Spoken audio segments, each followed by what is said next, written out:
మహాలక్ష్మి పేరుతో తెలంగాణలో మహిళలకు అందిస్తున్నటువంటి ఉచిత బస్ పాస్ ప్రయాణం మరింత సౌకర్యవంతంగా సాగేలా ప్రభుత్వం చర్యలు తీసుకుంటుంది. ఇప్పటికే ప్రభుత్వ గుర్తింపు కార్డు చూపించి మహిళలు ఉచితంగా ప్రయాణం చేస్తున్నారు. అందుకే దీన్ని మరింత సులభతరం చేసేందుకు ఆర్టీసీ ఆలోచన చేస్తుంది. ఉచిత ప్రయాణాలు లబ్ధిదారులకు స్మార్ట్ కార్డులు పంపిణీ చేయాలని ఆర్టీసీ నిర్ణయించింది. త్వరలోనే లబ్ధిదారులకు ఈ కార్డులు అందుబాటులోకి అయితే తీసుకువస్తారు. ఇప్పటికి వరకు వివిధ మార్గాలకు అందజేస్తున్న బస్ పాస్ మాదిరిగానే ఈ మహాలక్ష్మి పథకం కార్డులు కూడా జారీ చేస్తారు.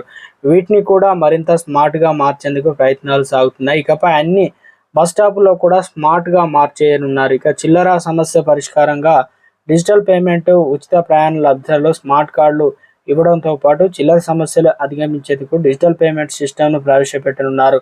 ఇప్పటికే హైదరాబాద్లోని బండ్లగూడ డిపోలో కొన్ని బస్సుల ఈ విధానం విజయవంతంగా అమలు చేస్తుంది.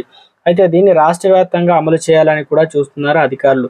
డిజిటల్ పేమెంట్ కోసం ఇంటెలిజెంట్ టికెట్ ఇష్యూ మిషన్ పేరుతో ఐటమ్స్ ప్రవేశపెట్టింది. బండ్లగూడలోని బస్సులతో పాటు సుదూర ప్రాంతాలకు వెళ్లే బస్సులు దీన్ని 3 నెలలుగా అమలు చేస్తున్నారు. అక్కడ ప్రయోగం విజయవంతం కావడంతో పాటు వేరే సమస్యలు రాకపోవడం, చిల్లర బాధలు కూడా తీరడంతో తెలంగాణ వ్యాప్తంగా దీన్ని ప్రవేశపెట్టాలని భావిస్తున్నారు. డిజిటల్ పేమెంట్ ప్రవేశపెట్టాలని ఆలోచన వచ్చిన తెలంగాణ ఆర్టీసీ 10 కోట్ల రూపాయలతో 13,000 ఐటమ్స్ కొనుగోలు చేసింది. దీని ప్రకారం ప్రయాణికుడి వద్ద నగదు లేకపోయినా కార్డు, ఫోన్స్తో గూగుల్ పే లాంటి పేమెంట్స్ యాప్స్ ఉంటే చాలు.